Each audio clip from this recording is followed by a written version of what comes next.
Hello and welcome to Cafe DC. I'm Faz Rahman. Our show today actually has two very prominent leading politicians from Pakistan. They're visiting Washington DC area and they are with us today. Senator Etizaz Ahsan, thank you very much, sir. And MNA, the member of National Assembly and chairman of the Foreign Relations Committee, Mr. Uwais Laghari. Etizaz Saab, I should start with you. First, right now, everybody's in Pakistan. The Yemen issue is very, very hot. It's a burning issue. Prime Minister just came out with a policy statement and again reasserted his position that Pakistan is not going to send any troops. What's your take on this overall situation? You're the opposition leader in the Senate, very important position, and you were a very active part of the discussion, the deliberations which took place in the parliament. What's your take on it, sir? Well, I think the Parliament has come out categorically and unambiguously that as far as Yemen is concerned, we are not going to play any partisan role in that, any partisan. Then strict neutrality will be maintained. And I think in his remarks today, which have been reported here, the Prime Minister has reiterated this position, which Parliament has taken unanimously. And Parliament at a higher forum than individual houses, Parliament in joint sitting, has reinforced this particular decision and resolve. So I think we are clear on that. You don't see any chance of changing positions or? Most unlikely. There may have been some disappointment among the Saudis, and there has been apparently some disappointment with some elements in the UAE, especially through the remarks by their state minister, junior minister Gargash. But Pakistan's position has to be understood. I mean, we don't want to put our boots on ground and our men in harm's way in a conflict that is between two Muslim countries. The Saudis are using presently their air force against Yemeni rebels, the Houthis, and they're probably making effective strikes, but they need to consolidate their gains in space, geographical space on the ground. Putting on troops on the ground. So they may be a little disappointed with this decision. The UAE, I don't know how it's relevant to expressing such disappointment. But Pakistan has to see its own interests. We have had a bitter experience of extraterritorial intervention, particularly in Afghanistan. Started with the ill-fated Jalalabad operation of 1989.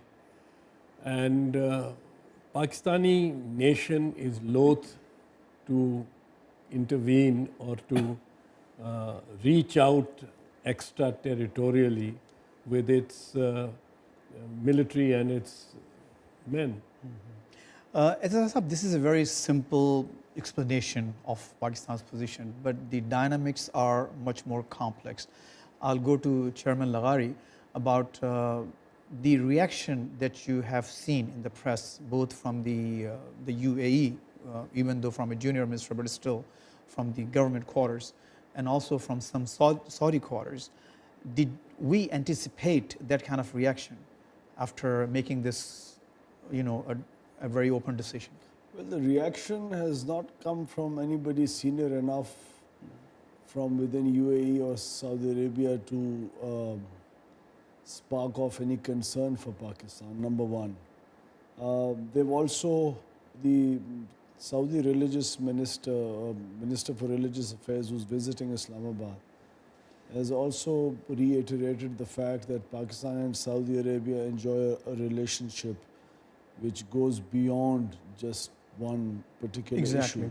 And I don't think Saudi Arabia and UAE's relationship with Pakistan is weak enough to be shaken up by just one resolution coming in from the representatives of the people of our country.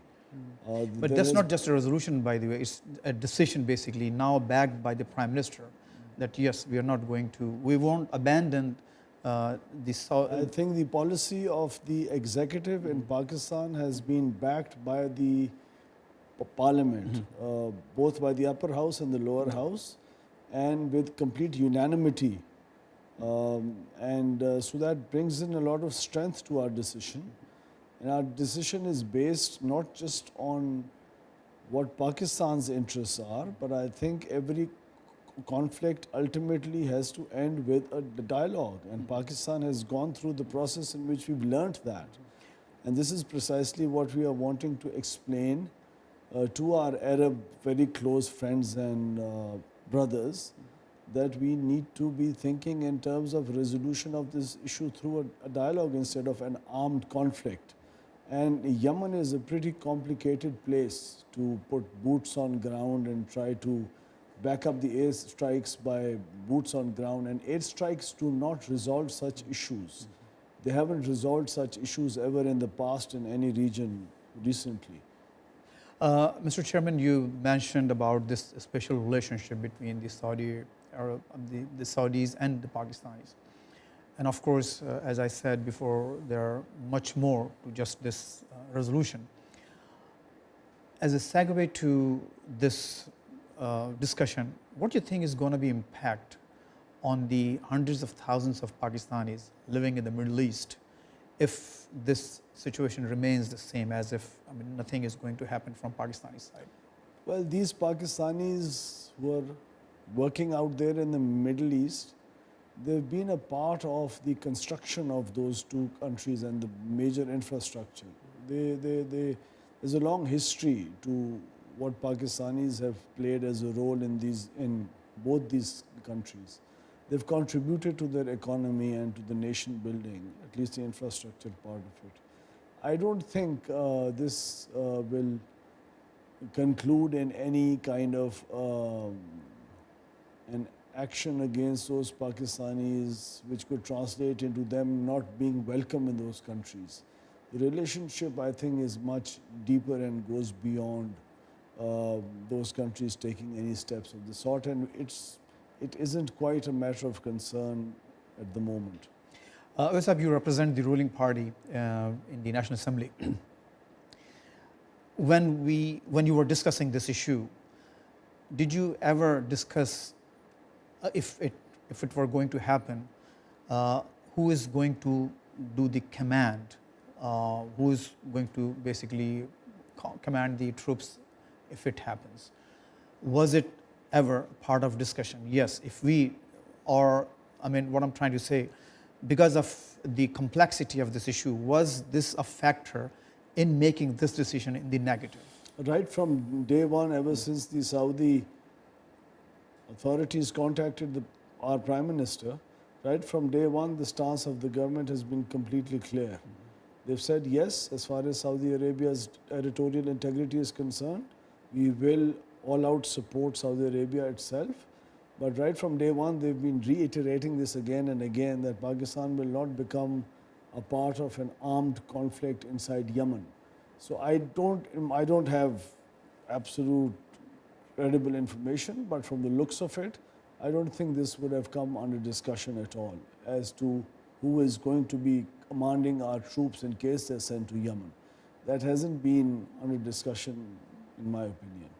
Aziz Sahab, one last question on this topic too, and then we'll go into the dialogue that you came here for. In Pakistan, there are certain groups, very strong and vocal groups, who've been out in the streets now, and they're actually demanding that Pakistan do send troops to Yemen to protect the integrity of Saudi Arabia. Your reaction to that? No, but the issue of sending troops to Yemen and the territorial integrity of Saudi Arabia are two different issues. I mean, they shouldn't be confused. Yemen is an insurgency and a civil war on which the Saudis have themselves intervened, yes, but it's very clear to us that neither the territorial integrity of the Saudi kingdom nor is there a threat to the holy shrines, Islam's holiest shrines in Mecca and Medina. So these are two different things. I don't think there is any Not in their confusion. minds, though. No, it's the question is Pakistan is a sovereign country.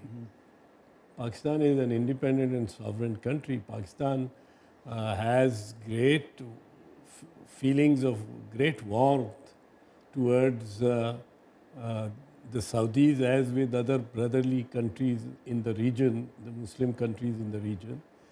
And Pakistan would not like to play a partisan, interventionist partisan role in any Islamic country.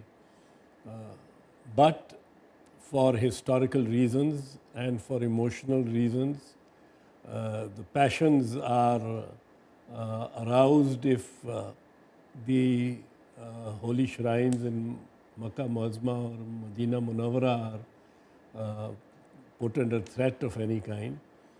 There the Pakistanis do make an exception, and to that extent and in that context, the Pakistani nation assures the Saudi government that in the event of its territorial integrity being threatened, Pakistan could go a long way. But again, I don't think anybody is confused, or the issue is who will command Pakistani troops in Yemen when there are no troops, Pakistani troops being sent to Yemen. The issue of the command does not arise. Both of you are here as co-chairs of a very important dialogue taking place between your group and your counterparts here in U.S. Congress. Can you please shed some light? Why did you take, your time out of your very, very busy schedule? I can only imagine so much is happening in Pakistan. So first, Senator, will go to you. And can you please enlighten us about this dialogue which is happening as we speak? Well, actually, it's a good initiative. It's a new Between initiative. PILDAT and USIP.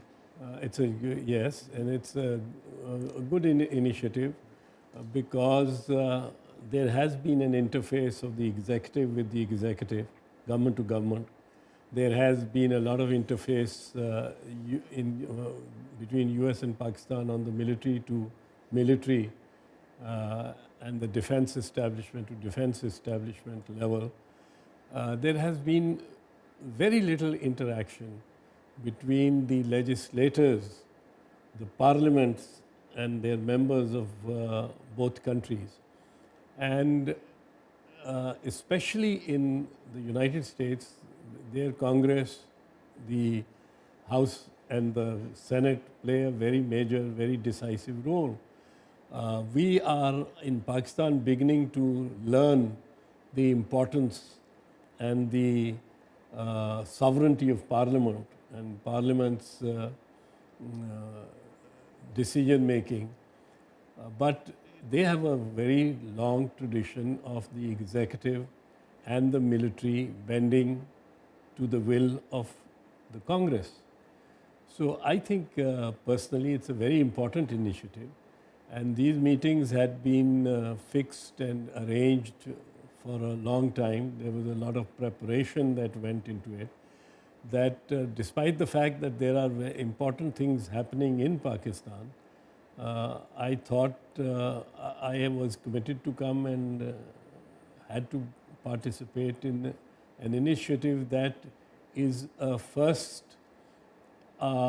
in a process that I hope will continue. But it was the first attempt at an interaction and an interface between key US legislators who are concerned, who focus on our region and take interest in that region, and the parliamentarians, a select group of parliamentarians from Pakistan. I think it was important, and I think personally that since these meetings had been arranged, a lot of homework had gone into it. Obviously, if the joint session of parliament in Pakistan had continued, it might have been difficult for me to come here. But happily, it concluded just in time for me to be able to take my flight to Washington. Very good. Owais Saab, as chairman of the Foreign Relations Committee in the National Assembly of Pakistan, what you see you can accomplish here through this dialogue? Are they going to discuss some burning issues with Pakistan? And we'll name a few later, but what's your take and your aim?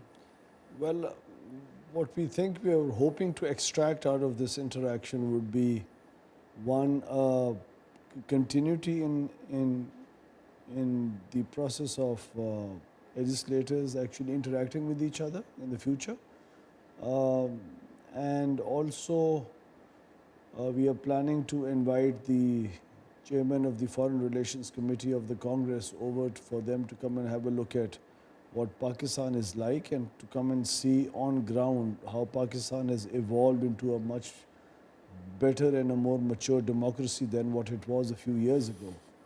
We are also expecting to clear out most of the perceptions that exist about Pakistan in the United States. I think it's a very well kept secret as to how Pakistan is evolving into a more mature democracy and how we can play an important role in bringing about stability in our region. I think the US needs to know Pakistan a lot better. The people, the representatives of the people of the United States need to know that better. And we need to clear many perceptions that exist wrongfully.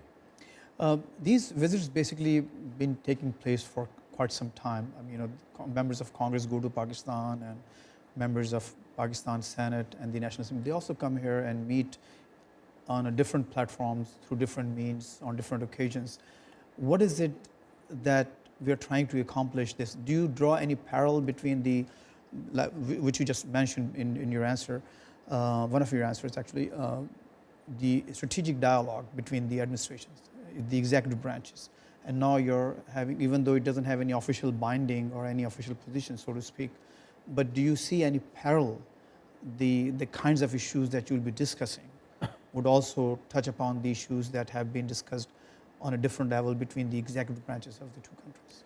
Well, actually, we also represent the core interests of Pakistan, and we are a multi-party group or delegation.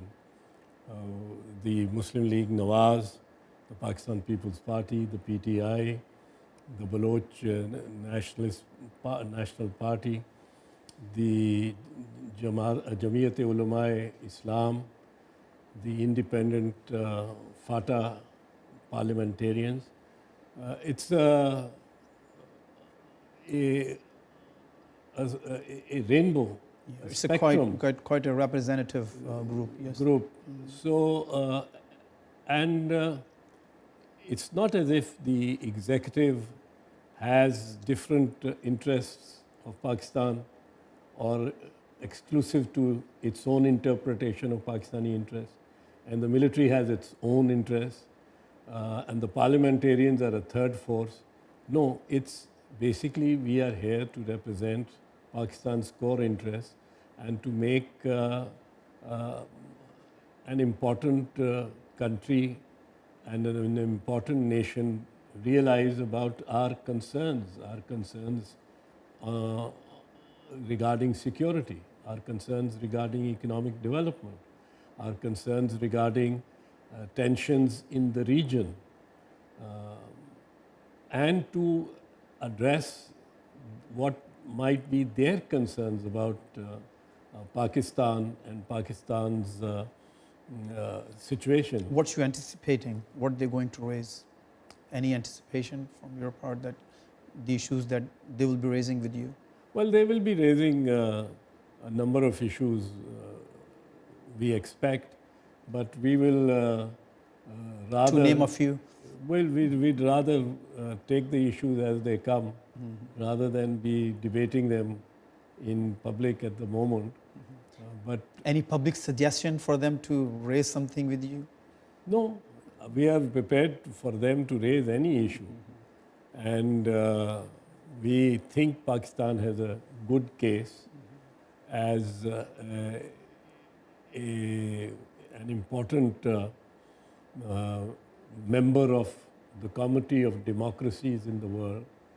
And I think we can meet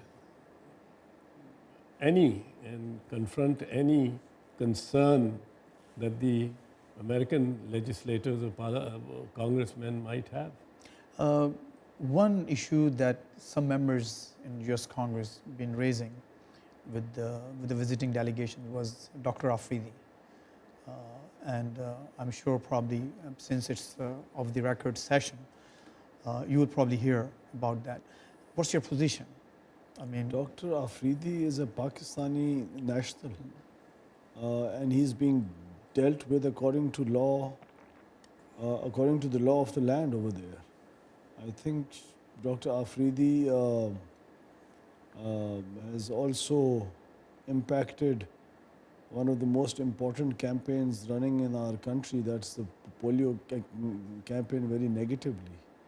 The US might raise such concerns, but it's the right of a sovereign state to deal with its own citizens on its own, as is expected for any country to do. If there was a US citizen who had done something wrong in the United States of America, I don't think Pakistan had any claim to ask for him to be tried or dealt with in our country. that's pretty much okay. So that basically concludes this session of our program. Thank you very much for joining us. Appreciate it. It's an honor, personally for me and for this program, to have both of you visit us. Thank you very much. Thank you. Thank you for watching this segment of Cafe DC. We'll be right back.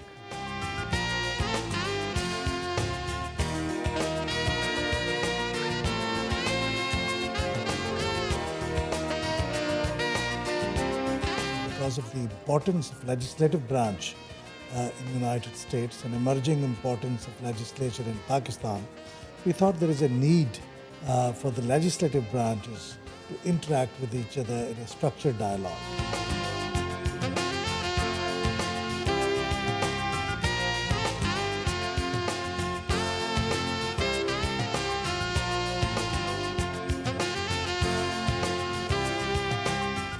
Welcome back. I'm Faiz Rahman and you're watching Cafe DC.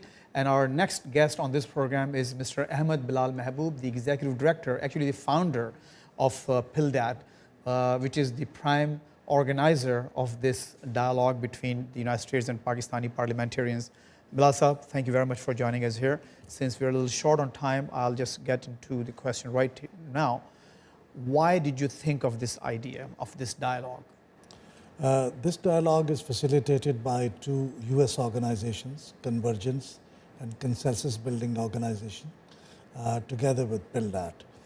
And primarily, we have seen executives of the two countries, both civil executive and the military executive, interacting very frequently since the creation of Pakistan. But because of the importance of legislative branch in United States and emerging importance of legislature in Pakistan, we thought there is a need for the legislative branches to interact with each other in a structured dialogue. And we had experimented with that in the case of Pakistani Indian parliamentarians. We had done the same for Pakistan and Afghan parliamentarians. So we thought the nature of relations between Pakistan and United States is such that this kind of a dialogue will be very useful. And this is what prompted us to create a new channel of communication between the two countries in the executive, after the executive branches in the legislative branch. What are some of the prominent names from the American side that are participating in this dialogue? most important, I think I should mention, which comes to my mind, is the chair of the House Foreign Relations Committee, Mr. Ed Royce. He's part of the dialogue. But there are a number of And there are others. some senators as well. And There's some senators also. Former chairman of the South Asia Subcommittee of the Foreign Relations Committee of the Senate. co-chair of Pakistan Caucus, Congresswoman Sheila Jackson Sheila Lee. Jackson Lee is also part of that. So there are about, I think, close to 20 legislators of both houses of U.S. Congress, which are going to 20 be part of the, from the US side and then about from the U.S. side and 14 from the Pakistan 14 side. plus. Both houses so it's of a Parliament. large group. Okay. Yes, and it's a very diverse group. It comes from 7 political parties, Pakistani group. Pakistani political parties, and all major political parties which are represented in Parliament. They are part of the delegation. What would be the ideal outcome of this dialogue? What will make you most satisfied? And yes, you have done. Okay. I think if we have created this realization that the two legislators need to communicate on a permanent basis, on an institutionalized mechanism, then I think that will be a great outcome of this dialogue.